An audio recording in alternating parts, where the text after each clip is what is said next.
तो डियर हम लोग डिस्कस कर रहे थे जनरल इंजीनियरिंग और इस जनरल इंजीनियरिंग सब्जेक्ट में हम लोग जो सबसे पहला जो चैप्टर है वो सिविल का है। और इस सिविल का अगर आप ये बुक लिए हुए हैं, है ना, ये बुक अगर आपके पास है तब तो अच्छी बात है। अगर नहीं बुक है तो कोई दिक्कत नहीं, मैं पूरा आप लोगों को इस बुक का क्वेश्चंस आप लोगों के साथ करवाऊंगा, आप लोगों को बताऊंगा ताकि आपको बेहतर तरीके से सारी चीज़ें जो है समझ में आ सके। तो हमारा जो सबसे पहला चैप्टर था वो था बिल्डिंग मटेरियल। बिल्डिंग मटेरियल में हमने अब तक दो वीडियोस आपको जो है प्रोवाइड किए गए हमारे द्वारा, तो वो दोनों वीडियोस आपके लिए इम्पोर्टेंट होगा। तो आई होप कि आपने उसे देख लिया होगा। तो अब तक हमने जो है 31 क्वेश्चंस आपको जो है सॉल्व करके बताए, प्रॉपर डिटेल्स में मैंने बताया। अब यहाँ पे 32वां नंबर क्वेश्चंस है। क्या क्वेश्चंस बोला रहा है वो हम यहाँ पे बात करेंगे, चर्चा करेंगे, डिटेल में जानेंगे, समझेंगे, ताकि आपको किसी तरीके का कोई दिक्कतों का सामना ना करना पड़े।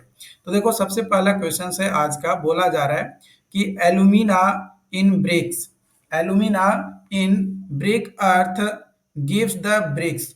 तो ब्रिक को क्या प्रोवाइड करता है? तो ब्रिक को प्रोवाइड करता है प्लास्टिसिटी। क्या प्रोवाइड करता है? प्लास्टिसिटी। देखो यहाँ पे क्वांटिटी अगर बात किया जाए ब्रिक के इंग्रेडिएंट्स का, वुड ब्रिक अर्थ का, तो सिलिका 50%, एल्यूमिना 20 से 30%, लाइम जो है 2 से 5%, आयरन ऑक्साइड 5 से 6%, लेकिन 7% से कम होता है। मैग्नीशिया ग्रेटर देन 1% होता है। अब एल्यूमिना के बारे में बात किया जाए तो एल्यूमिना जो है एब्जॉर्ब करता है वाटर और प्लास्टिसिटी इम्पार्ट्स करता है to the brick earth and have help in its moulding. Moulding में भी जो है ये क्या करता है? मदद करता है। इफ इट इज एक्सेस, अगर एल्यूमिना जो है एक्सेस हो जा रहा है तो हमारा ड्राई होने पे ब्रिक में क्रैक्स देखने को मिलेगा। Clays have excess of alumina like to very refractory. अगर क्लेज एक्सेस मतलब क्ले हैव एक्सेस एल्यूमिना है, उसके पास बहुत ही ज्यादा एल्यूमिना होता है, तो उस कंडीशंस में उसको जो है ध्यान में रखना पड़ता है। ठीक है, तो अगर एल्यूमिना ज्यादा है तो भाई क्रैक हमें देखने को मिलेगा सुखाने के बाद, तो वो चीजें हमें अवॉइड करना है। ओके, उसके बाद अगला क्वेश्चन है आपका। यहाँ पे क्वेश्चन बोला जा रहा है कि पैलेट बोर्ड इज यूज्ड। जो पैलेट बोर्ड है वो यूज किया जाता है। तो पैलेट बोर्ड यूज किया जाता है for table moulding of brick के लिए। टेबल मोल्डिंग, टेबल मोल्डिंग क्या है? तो brick has moulded on stock board nailed on the molding table. A stoke board have the projection for forming the frog. Frog को forming करने के लिए जो है ये प्रोजेक्टेड फॉर्म में आपका होता है। The process of filling clay in mould in is same as explained above. After this a thin board called pallet, और ये जो थीन बोर्ड होता है उसको पैलेट कहते हैं, और is placed over the mould. Mould के ऊपर जो है प्लेस किया जाता है। The mould containing brick is then smartly lifted off the stoke board and converted so that molded clay along with mold rest on pallet, और वो palette पे जो है क्या हो जाता है? रेस्ट कर जाता है।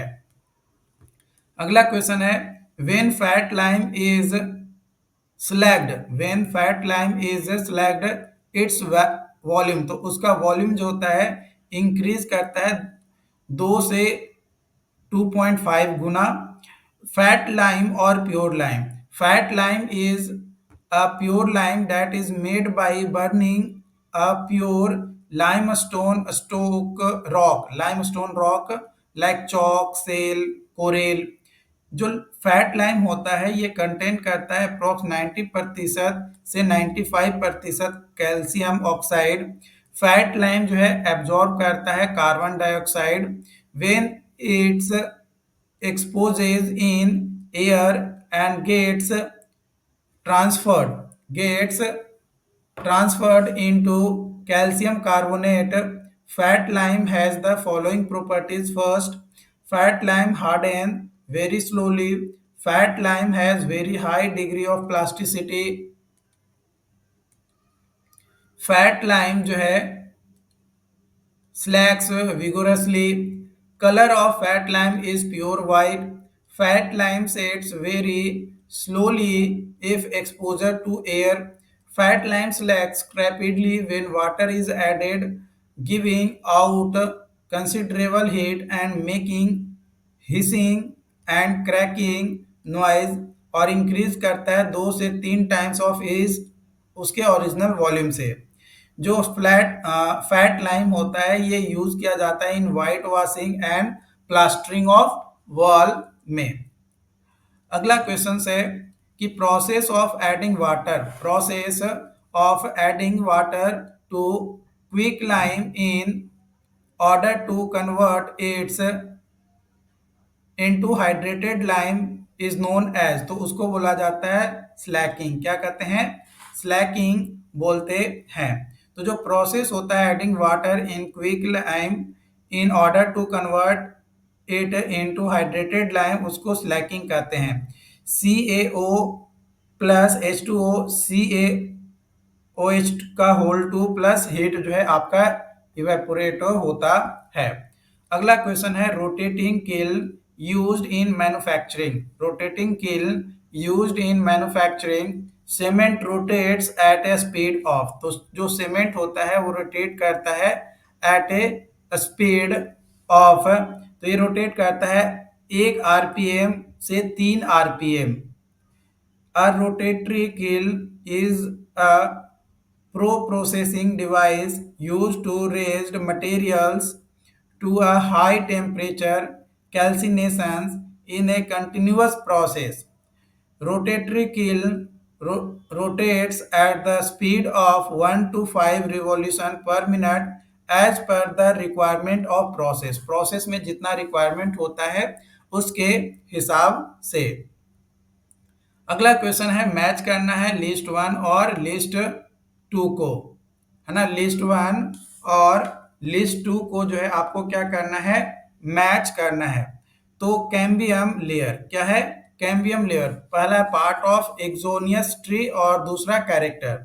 तो कैम्बियम लेयर जो है ये आपका थीन लेयर होता है आपका फ्रेश सैप का। पिथ जो है ये आपका होता है इनर मोस्ट पार्ट। हार्डवुड जो है ये आपका पोर्शन होता है सराउंडिंग पीथ के। सैपवुड ये यंगेस्ट आपका होता है। तो यहाँ पे ऑप्शंस के हिसाब से देखें तो ऑप्शन बी जो हो जाएगा वो आपका सही उत्तर हो जाएगा। ओके, अगला क्वेश्चन है आपका, यहाँ पे क्वेश्चन बोला जा रहा है by calcining and melting iron ore, a crude and impure form of iron obtained is known as, तो उसको बोलते हैं पिग आयरन। क्या बोलते हैं? Pig iron. तो पिग आयरन होता क्या है? तो पिग आयरन जो है आयरन और जो ड्रेज किया जाता है by crushing it to about 50 mm³ द impurities are knocked off and ore is then calcined to drive off moisture. The calcined are जो कैल्सिनेट आर्क होता है वो मेल्ट किया जाता है in blast furnace. Pig iron content करता है 3 से 4% कार्बन, 0.5 से 3.5% सिलिका एंड 0.5 से 2% मैग्नीज को कंटेंट करता है पिग आयरन। अगला क्वेश्चन है compressive strength of high duty brick should be more than, कितना से ज्यादा होता है? तो 40 न्यूटन पर mm² से ज्यादा होता है compressive strength high duty brick का। हैवी ड्यूटी ब्रेक जो कि IS कोड 2180 में दिया गया है, जो बर्न क्ले ब्रिक्स होता है उसका compressive strength more than 40 Newton पर mm² होता है। जिसको हैवी ड्यूटी ब्रिक कहते हैं, या हैवी के जगह पे आप हाई ड्यूटी भी कह सकते हो। जो हैवी ड्यूटी ब्रिक है ये यूज किया जाता है in machinery in heavy engineering works such as bricks, bridges, industrial foundations and multi storey building. जो वाटर एब्जॉर्प्शन होता है हैवी ड्यूटी ब्रिक का, वो लिमिटेड होता है टू 5%। कितना होता है? 5% आपका होता है। अगला क्वेश्चन है, according to IS code specification the compressive strength of ordinary Portland cement 33 grade after 3 days should not be less than, कितना से कम नहीं होता है? तो 16 मेगापास्कल से कम नहीं होता है। तो एज पर आईएस कोड 269 2015 के अनुसार कंप्रेसिव स्ट्रेंथ जो होता है ऑर्डिनरी पोर्टलैंड सीमेंट का grade 33 after 3 days should not be less than 16 newton per MM square and after 7 days या 7 days compressive strength OPC 33 grade should not be less than 22 megapascal. जो compressive strength होता है ordinary Portland cement grade 33 after 28 days should not be less than 33 newton per MM square. 28 दिन के बाद 33 newton per MM square से कम नहीं होना चाहिए। ये पार्टिकुलरली सीमेंट के बारे में बोला जा रहा है, ये चीज ध्यान रखिएगा। नोट फॉर कंक्रीट, अगर बात किया जाए M25 M20 कंक्रीट का कंप्रेसिव स्ट्रेंथ, तो 3 days 7 days 14 days 18 days ये अलग अलग होगा। और M25 है तो 25 से ज्यादा होना चाहिए, कम नहीं होना चाहिए 28 दिन में। ये चीज यहाँ पे जो है आपको ध्यान रखना, कुछ बिंदुओं पे आपको जो है ध्यान रखने की जरूरत पड़ेगा। ओके, अगला क्वेश्चन है कि minimum compressive strength for rapid hardening Portland cement after 72 hours should be, कितना होता है? तो वो होता है आपका 28 न्यूटन पर एमएम स्क्वायर।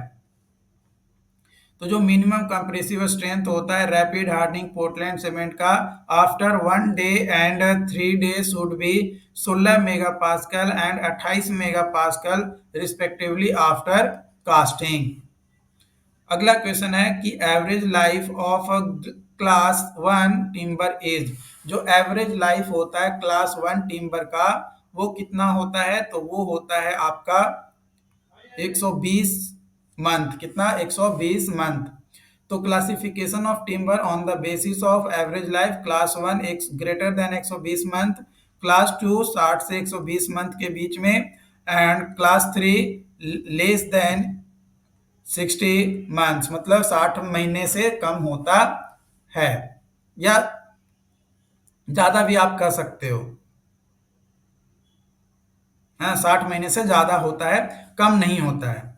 कई बार कम भी देखने को मिलता है बट जनरली उतना होता है। क्लास 3 का जनरली कम भी होता है, कई बार ज्यादा भी होता है, तो डिपेंड करता है सिचुएशंस के ऊपर। अगला क्वेश्चन है, good stone should have water absorption less than, एक गुड स्टोन है तो उसका वाटर एब्जॉर्प्शन कितना होगा वो आपको बताना है। तो एक गुड स्टोन का जो वाटर एब्जॉर्प्शन होता है लेस नहीं होना, लेस देन होता है 0.6% for road construction and 5% for building construction. If water absorption is more than 10% then stone is not used for construction work in building. अगर 10% से ज्यादा वाटर एब्जॉर्ब कर रहा है तो उस कंडीशंस में हम जो है उसका यूज नहीं करेंगे।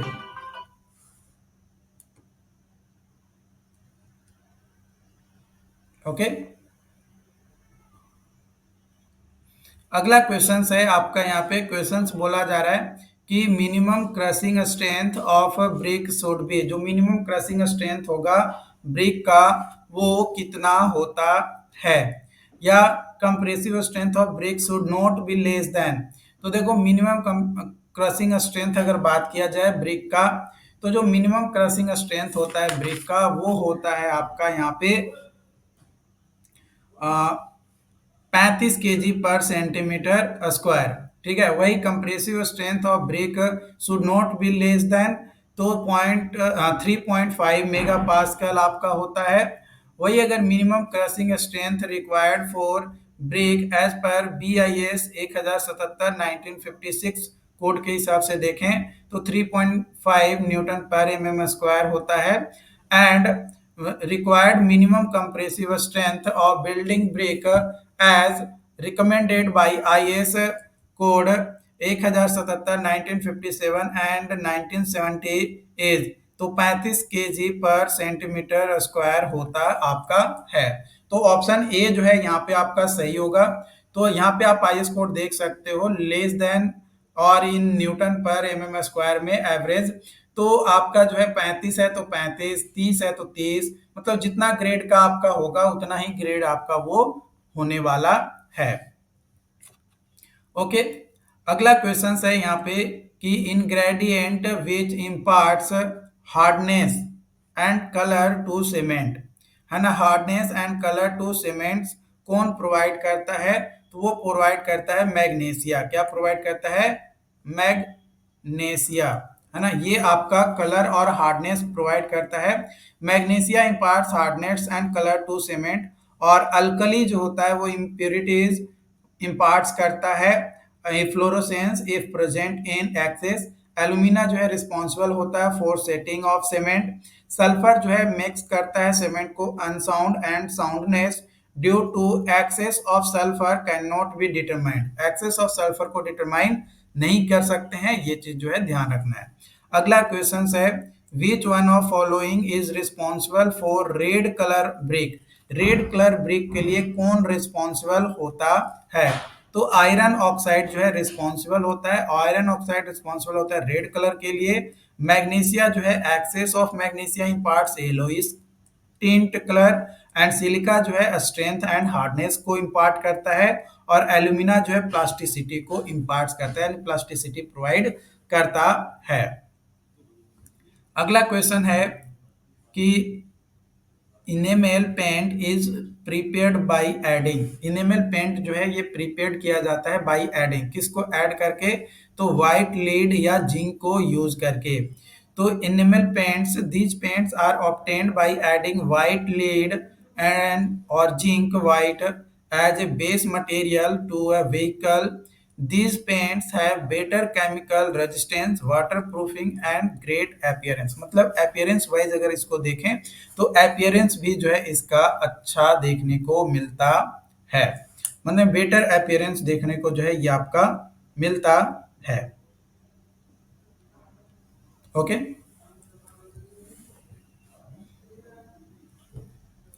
अगला क्वेश्चन है पिगमेंट्स आर एडेड टू। जो पिगमेंट्स होता है ये एडेड होता है। तो pigments are added to give colour to paints, है ना, give colour to paints. Pigment are use to provide colour to points for better appearance. Example iron oxide, chromium dioxide, ultramarines, manganese violet, iron blue, titanium oxide, ये सभी आपके होते हैं। जो base material होता है डिस्टेम्पर का वो कौन होता है, तो चौक होता है डिस्टेम्पर। ये बनता है with base as white chalk and thinner as water. They are available in powder and paste form and are sustainably cheaper than paints। Paint से सस्ता होता है। They are most suitable for plastering surface as well as white washing surface of interior wall। Interior wall के लिए, wall के लिए आपका होता है। अगला क्वेश्चन है प्लाईवुड इज आइडेंटिफाइड बाय। जो प्लाईवुड होता है वो आइडेंटिफाई किया जाता है, किसके द्वारा आइडेंटिफाई किया जाता है प्लाईवुड, तो आइडेंटिफाई किया जाता है आपका बाय थिकनेस। क्या, बाय थिकनेस। तो प्लाईवुड, प्लाईवुड एक पैनल ग्लूड होता है under pressure from odd number, यानी यूजुअली 3 से 13 होता है, of layer piles of veneers is known as plywood। जो आउटर मोस्ट veneers होता है सीट। इन प्लाईवुड पैनल उसको फेसेस कहते हैं। प्लाईवुड में be classified upon direction of grains in plies and on the type of adhesive used। Normally जो alternate plies होते हैं वो ओरिएंटेड होता है एट 30 डिग्री और 60 डिग्री इन स्टार प्लाईवुड। जो फेसेस होता है वो अरेंज किया जाता है with grain at 45 degree so that the center of a diagonal plywood it is identified by its thickness। और जो प्लाईवुड है ये आइडेंटिफाई किया जाता है अपने थिकनेस के माध्यम से।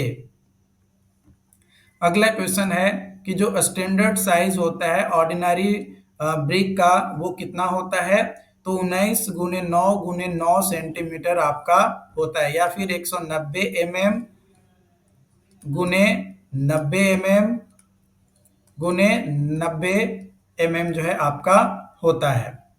ठीक है, स्टैंडर्ड साइज होता है ब्रिक का। नॉमिनल साइज होता है 20 × 10 × 10 सेंटीमीटर। ट्रेडिशनल ब्रिक साइज होता है 23 × 11 × 7.3 सेंटीमीटर। ठीक है, साइज ऑफ फ्रॉक जो है 10 सेंटीमीटर गुने 4 सेंटीमीटर गुने 1 सेंटीमीटर होता है, या फिर 2 सेंटीमीटर भी ले सकते हैं। यूनिट वेट ऑफ ब्रिक जो है 1800 केजी पर मीटर क्यूब होता है। एवरेज वेट ऑफ ब्रिक जो है 3 केजी या 3 से 3.5 केजी होता है। नंबर ऑफ ब्रिक एक एमक्यू में जो है 500 नंबर जो है आपका लगता है। अगला क्वेश्चन है जो इनिशियल सेटिंग टाइम होता है क्विक सेटिंग सीमेंट का, वो होता है आपका 5 मिनट। क्विक सेटिंग सीमेंट जो है 5 मिनट के अंदर सेट हो जाता है, और फाइनल सेटिंग टाइम जो है ओवर 30 मिनट होता है। लो हीट पोर्टलैंड सीमेंट जो होता है इसका इनिशियल सेटिंग टाइम होता है आपका 1 घंटा और फाइनल सेटिंग टाइम होता है 10 घंटा। अगला क्वेश्चन है आपका यहाँ पे कि wood work should be painted too. जो वुड वर्क होता है शुड बी पेंटेड टू, तो वो होता है आपका prevent against weathering effect and imparts better appearance. तो बोथ ए एंड बी मतलब एबव ऑप्शन जो है आपका सही है। आई होप कि यहाँ तक मैंने कई सारे क्वेश्चंस आपको जो है डिस्कस किया। आई होप कि ये सारे क्वेश्चंस आपको जो है समझ में आए हों। अगर फिर भी कोई डाउट्स आता है, कोई कंफ्यूजन रहता है, तो आप हमें कमेंट करके जरूर बताइए। चैनल पे जो लोग पहली बार आए हैं चैनल को सब्सक्राइब जरूर कर लीजिएगा, ताकि और भी वीडियोस इसी तरीके का आपको जो है मिलता रहे, और 1 बाय 1 और भी वीडियोस मैं आप लोगों के साथ शेयर करूंगा। क्योंकि हमारा जो टारगेट है ये जो जनरल इंजीनियरिंग का ये जो बुक है ना, ये पूरा का पूरा खत्म करके आप लोगों को प्रोवाइड करना, एग्जाम से पहले इस पूरी बुक्स का प्रॉपर वीडियोस डिटेल में प्रोवाइड करना। तो अगर आप इस बुक को परचेज करना चाहते हैं तो लिंक मैं डिस्क्रिप्शन में दे दूंगा, आप इस बुक को जो है परचेज कर सकते हो। ये बुक आपके लिए जो है बेहद ही इंपॉर्टेंट आपके लिए होने वाला है। बाकी इसको लेकर जो भी अपडेट्स होंगे आप लोगों के साथ शेयर किया जाएगा। Thank you.